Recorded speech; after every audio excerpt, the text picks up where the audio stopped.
ನಮಸ್ಕಾರ ಸ್ನೇಹಿತರೆ. ಒಂದು ಸರಿ ಒಬ್ಬ ಗುರುಗಳ ಹತ್ರ ಹೋಗ್ಬಿಟ್ಟು ಹೇಳ್ದ, ಗುರುಗಳೇ ಮನೆಗೆ ಹೋಗ್ತೀನಿ, ಹೋದ ತಕ್ಷಣ ಜಗಳ ಶುರುವಾಗ್ಬಿಡುತ್ತೆ. ಮನೆಗೆ ಹೋಗ್ತಾ ಇದ್ದಾಗಲೇ ಹೆಂಡತಿ ಯಾವುದೋ ಕಾರಣ ತಗೊಂಡು ಬಾಯಿಗೆ ಬಂದಾಗ ಬೈಯೋಕ್ಕೆ ಶುರು ಮಾಡ್ತಾಳೆ. ನಾನು ಸಮಾಧಾನ ಮಾಡೋಕ್ಕೆ ಏನು ಉತ್ತರ ಹೇಳಿ ಆ ಉತ್ತರಕ್ಕೆ ಇನ್ನೇನೋ ಅರ್ಥ ಕಲ್ಪಿಸ್ಕೊಳ್ತಾಳೆ, ಇನ್ನೂ ಜಾಸ್ತಿ ಜಗಳ ಶುರು ಮಾಡಿಬಿಡ್ತಾಳೆ.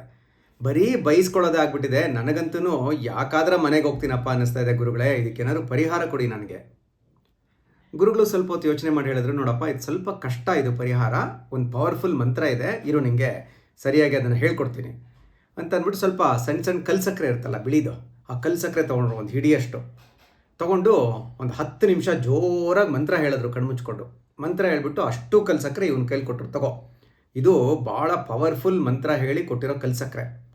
ನೀನೇನು ಮಾಡಬೇಕು, ಇದನ್ನು ತೊಗೊಂಡು ಹೋಗೋ, ನೀನು ಮನೆಗೆ ಹೋಗ್ತೀಯಲ್ಲ ಸಾಯಂಕಾಲ, ಹೋದ ತಕ್ಷಣ ನಿನ್ನ ಹೆಂಡತಿ ಬೈಯಕ್ಕೆ ಶುರು ಮಾಡ್ತಾಳೆ ನೋಡು, ಬೈಯಕ್ಕೆ ಶುರು ಮಾಡಿದ ತಕ್ಷಣ ನೀನೇನು ಮಾಡಬೇಕು, ಇದನ್ನು ಬಾಯಲ್ಲಿ ಹಾಕ್ಕೊಂಡ್ಬಿಡ್ಬೇಕು. ಹಾಕ್ಕೊಂಡು ಅವಳು ಎಲ್ಲಿ ತನಕ ನೀನು ಬೈತಾ ಇರ್ತಾಳೆ ಅಲ್ಲಿ ತನಕನೂ ಸುಮ್ಮನೆ ಇದನ್ನು ಚಪ್ಪರಿಸ್ತಾ ಇರೋ ಅಷ್ಟೇ. ಮಂತ್ರಗಿಂತ್ರ ಎಲ್ಲ ಹೇಳ್ಬಿಟ್ಟಿದ್ದೀನಿ ಆಲ್ರೆಡಿ ನಾನು, ಅರ್ಥ ಆಯ್ತಲ್ಲ.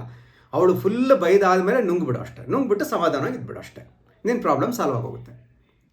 ಸರಿ, 1 ತಿಂಗಳಾಯಿತು. ಬಂದಮೇಲೆ ಇವನು ಬಂದ, ಭಾಳ ಖುಷಿಯಾಗಿದ್ದಾನೆ. ಬಂದು ಗುರುಗಳಿಗೆ ಹೇಳ್ದ, ಗುರುಗಳೇ ಎಂಥ ಪವರ್ಫುಲ್ ಮಂತ್ರ ನಿಮ್ಮದು, ನೀವು ಹೇಳ್ದಂಗೆ ಆಯಿತು ನೋಡಿ. ಮನೆಗೆ ಹೋಗ್ತಾ ಇದ್ದೆ, ಅವಳು ಬೈಯೋಕ್ಕೆ ಶುರು ಮಾಡೋಳು, ತಕ್ಷಣ ಟಪಕ್ ಅಂತ ಬಾಯಲ್ಲಿ ಹಾಕೊಂಡ್ಬಿಡ್ತಾ ಇದ್ದೆ, ಬೈಯೋ ತನಕ ಅದನ್ನು ಕಲ್ಸಕ್ಕರೆ ಚಪ್ಪರಿಸ್ತಾ ಇದ್ದೆ, ಆಮೇಲೆ ದೇವರೇ ಅಂತ ನುಂಗ್ಬಿಡ್ತಾ ಇದ್ದೆ ಅಷ್ಟೇ.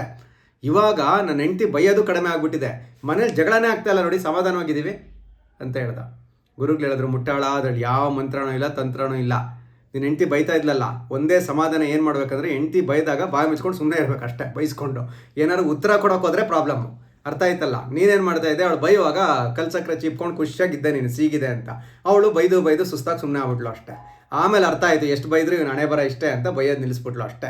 ಆಯ್ತಲ್ಲ, ಜೀವನದಲ್ಲಿ ಸಂತೋಷವಾಗಿರೋ ಒಂದೇ ಮಾರ್ಗ, ಹೆಂಡತಿ ಯಾವಾಗ ಬೈತಾಳೋ ಬಾಯಿ ಮುಚ್ಕೊಂಡು ಸುಮ್ಮನೆ ಇರಿ ಅಷ್ಟೇ ಅಂತ ಹೇಳಿದ್ರು. ಎಷ್ಟು ಚೆನ್ನಾಗಿದೆಯಲ್ಲ ಸ್ನೇಹಿತರೆ. ನಾವು ಇದನ್ನೇನಾದ್ರು ಪಾಲಿಸೋಕ್ಕೆ ಟ್ರೈ ಮಾಡ್ಬೋದಾ ನೋಡಿ, ಅಥವಾ ನಿಮ್ಗೇನಾದ್ರು ಈ ಥರ ಅನುಭವ ಆಗಿದ್ದರೆ ಅದ್ರ ಬಗ್ಗೆ ಕಮೆಂಟ್ ಸೆಕ್ಷನಲ್ಲಿ ಬರೀರಿ, ಆಯಿತಾ. Thank you so much for listening. Thank you.